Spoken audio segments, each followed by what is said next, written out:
بسم اللہ الرحمن الرحیم۔ موت کا جاسوس حضرت رسول اللہ صلی اللہ علیہ وسلم خدا نے فرمایا، بخار موت کا جاسوس ہے اور زمین پر اللہ کا قید خانہ، اور اس کی گرمی جہنم کی آگ سے ہے، اور یہی حصہ ہر مومن کا جہنم کی آگ سے ہے۔ ایک رات کا بخار 1 سال کے گناہوں کا کفارہ ہے۔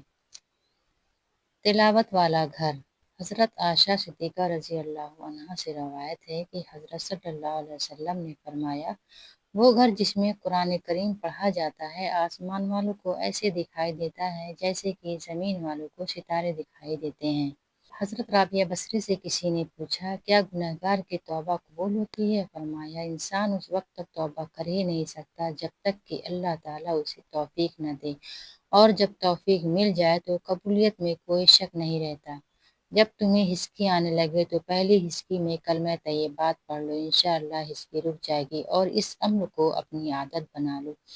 اور جب موت آئے گی تو برحق ہے موت سے پہلے ایک ہچکی آئے گی، اور تمہارے عادت کی وجہ سے تمہارے زبان سے کلمہ طیبہ جاری ہو جائے گا انشاءاللہ۔